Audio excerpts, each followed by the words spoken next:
All right, you're looking at a daily chart of NVIDIA, which has been a serial gapper. Welcome to my video where I am going to discuss earnings gaps, and we've had a lot of them lately. And then second quarter, we had quite a few of them. I counted over 100, but I'm going to go over. I tried to narrow it down to 20, but I have about 24 of these earnings gaps. We have 9 retail names, 3 software, 3 semiconductor, 4 medical, and then some random ones. But anyway, I just wanted to start with NVIDIA because NVIDIA is the big kahuna and it's been gapping. And the reason for a gap and why we pay attention to gaps is because, the earnings gap is the earnings surprises Wall Street. And they may have underestimated what a stock was worth. So Wall Street may have expected a company to earn $1 and then they earn $2. And so instead of having a valuation of $10, they raise it to $20. And that's the game that's played on Wall Street. The CEOs play the game. They want to surprise every quarter, so they sandbag their numbers so they can surprise at their quarterly reports. And NVIDIA has done it. Of course, you can see down at the bottom here, these triple-digit sales and earnings growth. It's just been a phenomenal growth machine. But they gapped back in May 25 of 2023, 24%. And these are all split adjusted numbers. And then it gapped again 16% on February 22nd of this year. And then recently in the second quarter, it gapped 9%, a little more than 9%. Now, typically I like stocks that, gap 10% or more, but I don't like to be too rigid in my trading or in my thinking. So trying to be flexible here at 9%, 9 point whatever, 9.32%. Okay, we'll take it. Doesn't have to be 10. It could be 9.32. Anyway, gapped higher, massive volume. So how do we play NVIDIA once it's made this move, right? Well, you got to wait for a pullback, and this is a 10 EMA, and it didn't quite pull back to the 10 EMA here. So you got, like I say, you got to be flexible. You got to have some imagination, and I'm going to change the moving average here to the 8 EMA. So it pulled back there one time, right? And that was your chance to get in. That's like one day, right? You got to be quick. You got to watch them every day. And once it came down to that 8 EMA, it hasn't returned. Well, maybe one time since. Give you another chance to get in here. But now, you look at it, it's 6% above its 8 EMA. And so that's how I look at power earnings gaps. They trade up. The analysts are surprised. I'm sure there's some short covering as well. Investors pile in, and then there's some profit taking. But that doesn't mean that institutions have got their full positions or anything like that. It just means that there's been some profit taken. When it comes back to a moving average, that's a time to bounce because the stock is going to see some more institutional support as it has seen on its descent higher. So NVIDIA is the first one that I wanted to show. Like I say, I've got 24 of them, I think, somewhere around there, and they're not all they're not all buyable or actionable at all. Most of them are extended like NVIDIA, but there were points in time. That's the point I'm trying to make, where they gapped up and then they gave you a second opportunity to get in. All right, I'm going to go to another semiconductor name. I'm going to start with semiconductors here. Qualcomm. We had this on our ready list, but they reported earnings this day. That's pretty hard if you don't have a position to buy before earnings. So Qualcomm, it broke out once again, just shy of 10% on May 2nd. And then it did come back here. It didn't blast off right away like NVIDIA, but it did come back to its 8 right here and then bounced higher. You can see that day where it closed near the high of its daily range. It came down to 176. So this is what I'm saying. You got to be super quick. You'll be watching it, and when it comes down, midday or in the morning, you got to jump on it because it closed near its high and never came back to that 8 EMA at all until May 31st. So that's a long, what is it? That's 3 weeks you got to wait, right? May 8th to May 31st. So That's why I say you got to be quick. You got to be watching. You got to say, hey, I want this stock on my terms. I'm not going to chase it. I'm going to buy it on my terms. And this one did form a little, shelf here recently when it hit the high of 217, then came back, yeah, close to its 21, not that close.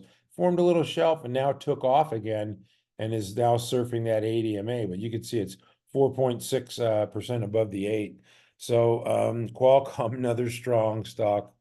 And right now I don't see any reason to hold anything that's not, trading above the 21 here, with the market being so strong. The next one I'm going to go to is a recent gap higher, and that's Broadcom. It broke out on earnings on June 13th, powered higher the next couple days. And this is if you want this stock, they're going to have a split, and there might be an opportunity for it to, you got to wait for this ADMA, which is heading straight north, for for the stock to pull back to that moving average. But for now, Broadcom's just too far extended to even entertain. But keep it on the watch list, and it'll eventually come back to that line one day. So if you want it, watch it. The next group I have are the software names. I'm going to start with Oracle. Oracle just blasted out of a base, 13% on June 12th. Didn't even pull back much, 2 days of just a little bit of profit taking, and now made a new high of 145.06 on Tuesday. So another strong stock. And if you want that one, you're just going to have to wait. The software names have been really difficult because AI is bleeding into the software. The hardware is bleeding into the software. And if you don't have a component of AI and software, you're going to struggle. Oracle obviously does, and they reported a strong quarter. Spotify, this one, this is a software, media stock, but gapped higher, and now it's been consolidating in a base. Now this one is buyable. This one gapped higher on April 3rd. No, where was this date here? Come on. Back in February? No, I don't know. I forget. Right here. Yeah, I should have done more homework. Yeah, 11%. So it's just been consolidating in a base here. So this one is actionable, and I have it on my ready list. Has not taken off yet, but one day, the way this market's going, and this stock continues to make, higher lows as it goes along its path. Higher lows, will result in higher highs, and that's the definition of an uptrend. It's just incubating in this consolidation pattern there, where the 21 and the 10 look like they've pretty much met. It's converging. That indicates tight action there. Yeah, they're within 1% of each other. So Spotify's tightening up. It looks good to me. Just gonna have to be patient, and they report earnings July 24th. So Spotify is the other software name is CrowdStrike. CrowdStrike reported earnings, blasted higher on this date right here, June 5th, 12%. Pulled back to its 8, and now has taken off. Then on Monday, pulled back again, give you another shot there. Had an inside day on Tuesday. CrowdStrike looks good to me, making new highs. Fantastic. Software name, cybersecurity, the leader in cybersecurity. Anyway, I've got to get to my retail names. This is my favorite group, and you're going to see why. Because they have a lot of earnings surprises. There's a lot of hits and misses in retail. There's a lot of retail struggling, but the ones that are doing well are doing really well. And you can see the move on Abercrombie for a long, long time. This stock has been doing super well. 24% move. May 29th, pulled back to the 8, and then just kind of riding the 8. Closed Tuesday, just 0.6% above the 8. So something tells me this thing's going to bounce and trade above the old high of 196.99 and up to the 200 level. And we'll see what happens when it gets there. But Abercrombie's just been delivering the goods, quarter after quarter. And that's how the stock responds when you have, an earnings line that's doing that. The stock's going to be going higher. So Abercrombie and Fitch is definitely one to watch. I don't have it on my ready list, but I think it's actionable. Deckers is another one in the retail area that you could see, over time, it's consistently just gapped higher, 18% there. And then in February was a 14% move. And then in May 24th, another 14% move. And now has pulled back to the 21, and which looks to me like just like a bull wedge pattern here. Just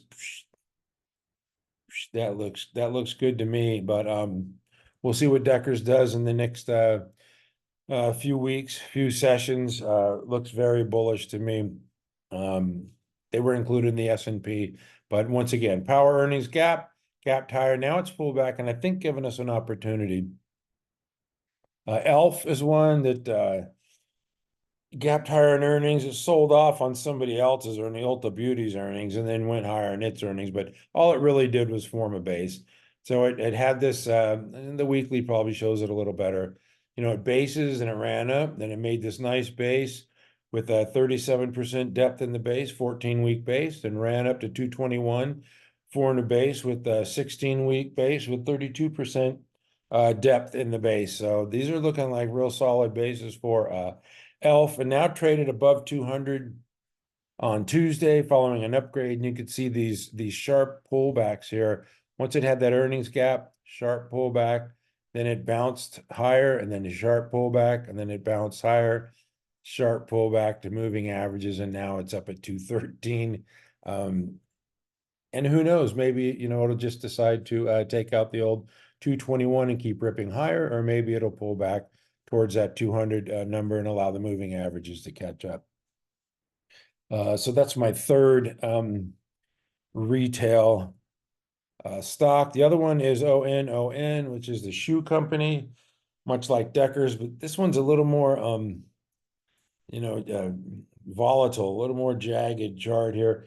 It did jump 18% following its earnings report, then really ripped higher, pulled back to the 8, found support, and bounced up to what was it, 43.72 or 44.30, and then pulled back to the 21 on Monday. That's a sharp move, and now kind of bounced off the 21. You can see right there that bounced off the 21 on Tuesday. So that's looking actionable as well. It's 0.1% below the 8. Something tells me it's going to trade back above the 8 like it did for most of the time above the 8 after its earnings report. So that one looks good. Bros is another one that has tremendous growth ahead of it, and this one came straight up from the bottom. I believe this was the earnings date. 11% move, but followed up by other big moves, right? 9%, that's a good move, right? We'll take that. 4%, and then it just pulled back to its 21, because there's going to be profit taking when you come straight up from the bottom like this so rapidly. Bound to pull back a little bit, find support here, then ramp up, come back, find support, bounce higher, come back, find support, bounce higher. The close on Tuesday was a little disappointing, but you're going into the holidays, which is today, and you can see the close there on Tuesday. Something tells me this one wants higher prices. And if we look at the weekly, you could see that it's first of all, the earnings line jumps out here due north, but it's just emerging from this stage 1 base. So Bros has a lot of room to run, and I think it will. Okay, SG, Sweet Green. This one really surprised Wall Street a couple of times here.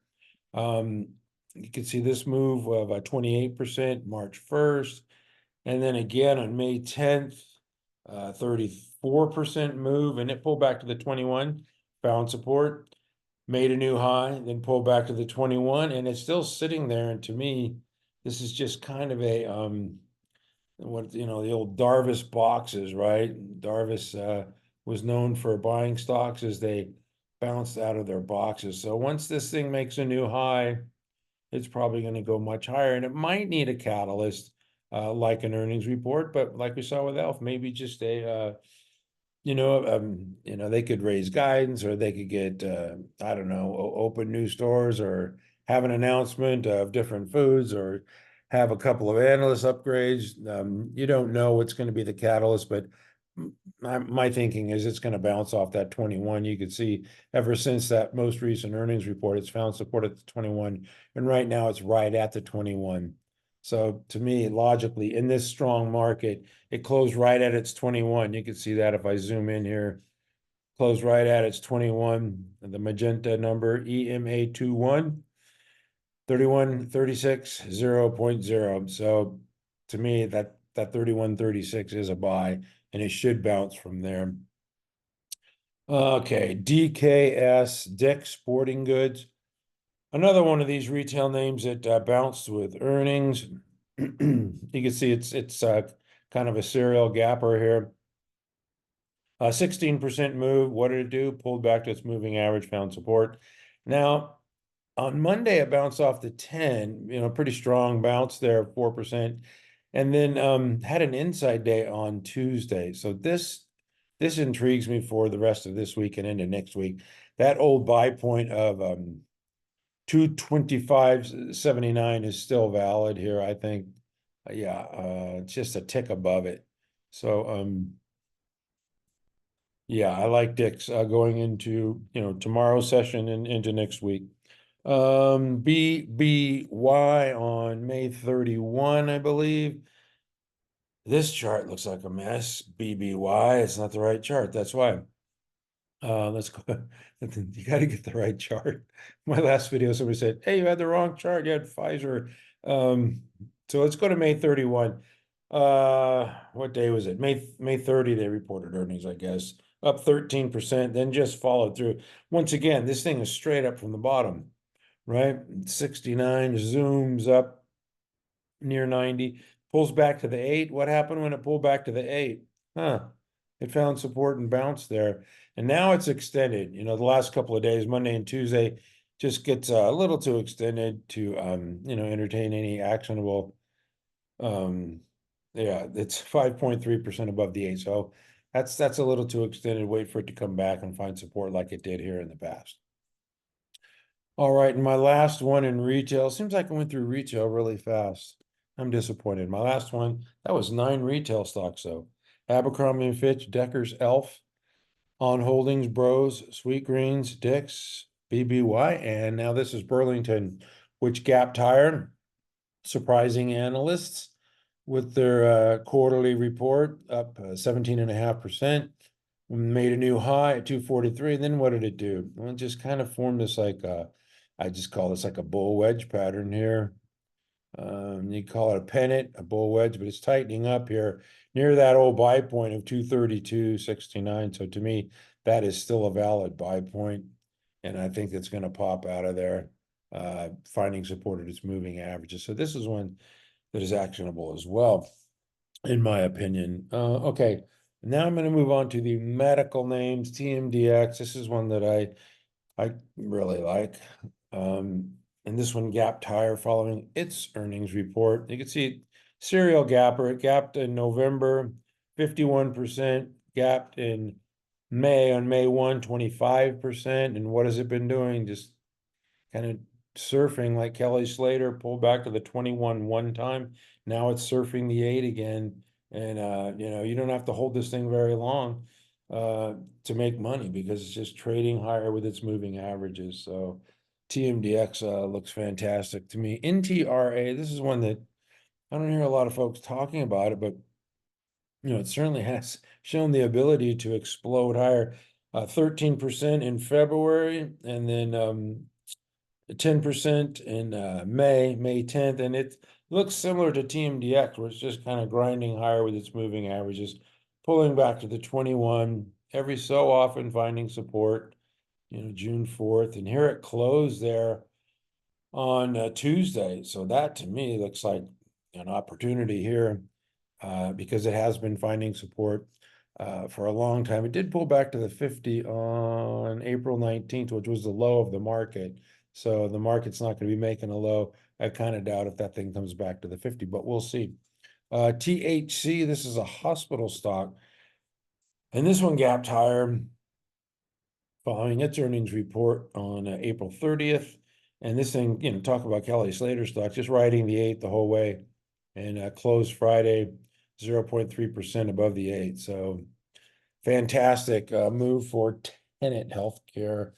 And the last one in this group is a HIMSS, which has got a component of, the weight loss, and it's got a different 4 or 5 different revenue streams. Weight loss is one of their bigger ones. Gap 27.6% on May 20th, pulled back because it came straight up from the bottom. Like I say, you got to watch that straight up from the bottom, nearly a double, right? And it's pulled back to its 8, found support, and now it's just trending along with its 8 beautifully. And then on Tuesday, it bounced off its 8 and it's 6.4% above. So nice day for HIMSS this week. It's probably up 4.3% the last 2 days. So looks fantastic there. You can see on the weekly, the straight up from the bottom, and it's just been up every week with volume. Stock that I really like, and I think it has growth potential.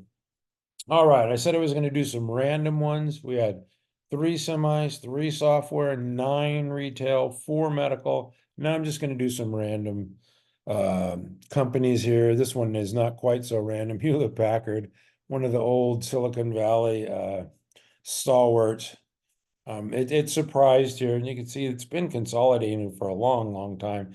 This most recent base was a double bottom base, but they reported earnings and gapped higher 10.6% on June 5, which is not that long ago, and it has not even pulled back to its 8. So I'd be looking for that if I wanted to get into this name.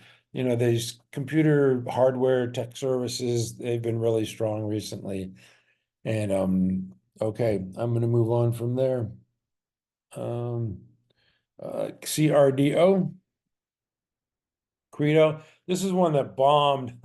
If you look, you got to go back. Yeah, right here. This week it was down 48% in a week, but it's recovered and now consolidated in a base, ripped higher and consolidated in this base. And you could see on the weekly how it just has come straight up from the bottom, 3, 4, 5, 6, about 8 weeks in a row of just blasting higher. But I'm going to check the earnings move, which was 27%. It traded up and then made a new high and then pulled back to its 8, found support, and now it's just surfing the 8. It pulled back close to there on Monday, and then it bounced on Tuesday. So another one to watch for, a short little pullback.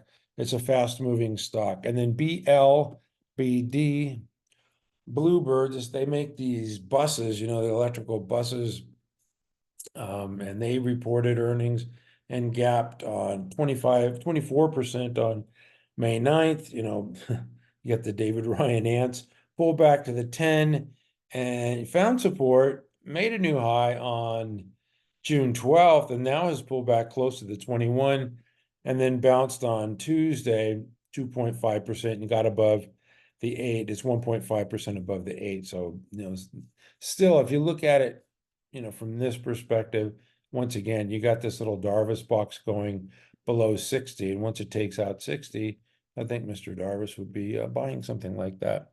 All right, let me go to this one. This is one that I bought. Just my friend was giving me a hard time because I don't own many crypto names, and this one's got a cloud component, crypto component, but it's had several gaps higher.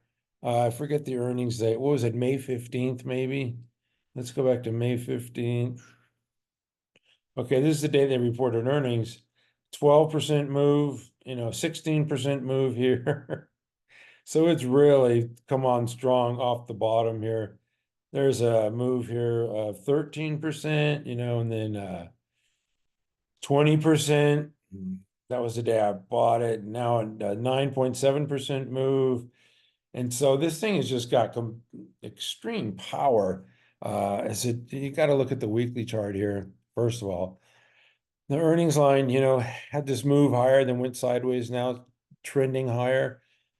Just looks like to me an IPO base, and it hasn't even broken out. This is still in its IPO due diligence phase, but you could see this looks like a short stroke pattern. It was up 25% last week, and now just kind of having like an inside week here.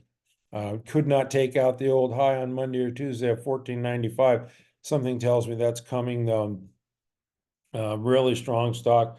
And, wait for it to pull back to it to its 8. It's done it a couple of times here along the road. You can see that inside day yesterday. Iris Energy is really strong stock. All right, and the last one is ASPN. Aspen, this one, it's got automotive component, the sealant, it's a chemical stock. It gapped higher following earnings on May 2nd, 56% move. It's a straight up pretty much from 14, right? To ramped higher up to 25, almost a two bagger. Very short period of time. And it just pulled back one day to the 8 and just continued to just tick higher, and not making real big moves. That one's nearly 8%. But these moves, just 1-2% higher, we'll take that every day, right? And now it's pulled back to its 21 and formed this like a shelf type pattern, which I think is interesting for me. And once again, it's got the Darvis box and it takes out that high there. I believe that would be an area of interest. That was ASPN. That high would be, if you're interested, which I am, come take a look at this. So if it gets above 31.74, I think that's an actionable entry level. You can see it's got 3 weeks tight pattern here, and then actually that would be 4 weeks tight, right? Because it closed at 29.67, 29.92, 30.21, 30.10. Man, this is trading tight. And then on Tuesday, 29.89. Looks very good. A couple other ones that I didn't really, just strong stocks that I like that set up in bases and have gapped higher. I'm not even sure this is an earnings move. MU 14%, then formed a base and now is blasted higher. This thing is super strong stock. Pure Storage as well. It had some real strange earnings reaction the last time. In February, it went up 25% and then just formed a base, kind of like Micron. It's almost like Wall Street didn't believe this business had been turning around because it's quite cyclical. And these ones, obviously I think have proven their worth. Micron reports on the 26th. Here's NetApp, once again, a move of earnings move on March 1st of 18%, and then just went into a double bottom base pattern. It's almost like Wall Street was just kind of waiting for confirmation, and now this thing's just surfing its moving averages. So I just wanted to show those because they're the strong stocks, riding the ADMA, and Wall Street's buying those, and their business is cyclical. And you can see the last, this is NetApp, the last 2 earnings reports just blasted higher. Anyway, that's it for me. That's a lot of information, except for I lie. I have one more thing. There are some losers here too, and this is what prompted my videos because people are saying, "Oh my gosh, these stocks are crashing," and this is ALAR, and you can see the volume is 350,000 a day. This is a micro cap stock of 173 million. So this is why I like the larger liquid names like the CrowdStrikes and NVIDIA's and Broadcom and Qualcomm. They're a little more liquid. These things tend to get pushed around, and when somebody decides to sell, look at this thing just crash right to its 50. So that is not good. ALAR, it's not liquid enough, right? IESC, another one that's not real liquid. 2.7 billion market cap, but the really thinly traded, gapped higher, and then sliced to 50. So that is a failure. You don't want to see it slice to 50 anytime, or return to a buy areas expected. A lot of companies do that, a lot of stocks do that, but this one looks pretty bad. BE is Bloom Energy, gapped higher, and this one immediately crap. This is the gap and crap here. In this type of a tape, you don't want to see this. Gaps up 12%, makes a new high. People get excited. Nope, they just sell right off. Looks like it has a date with the 50. The old buy point is 1573, and it's quite a bit below that. So a couple other ones that they had mentioned that I think look good. I don't consider these failures. This is for solar. Like I mentioned, it gapped higher pretty much straight off the bottom, formed that like flag type pattern, but it's hanging at the 21. it's a tick above the 21, and any stock above the 21 is doing okay. You can see this move here. You know, it's a pole, and this is like flagging right here. So to me, First Solar is not a failure. It still looks okay. And then Carvana is be my last one. You can see it moved higher and then just consolidating in a base here. Once again, I don't consider this a failure. You know, massive gap higher, heavy short interest in this stock. I'm sure, you know, they just re-shorted after covering 33% move, pulled back to its 50, and now bounced a little bit, 3.1% above the 8 EMA right there, as you can see, 4% above the 21. That's not a failure. It just pulled back to that old buy point there. So still looks good to me. And now it has a new, you know, standard buy point of 129. It gets above that high. You know, the shorts are going to get fried again. All right, that's it for me. Tomorrow we open up the market. I'll have a report at 6 a.m. for those who subscribe to mcstockcharts.com. I got quite a few stocks on my ready list that I added today. Give me some time to dig and research, and I kind of like what I saw. Anyway, I'll have that report in the morning. Thank you for watching at mcstockcharts.com. We never give up.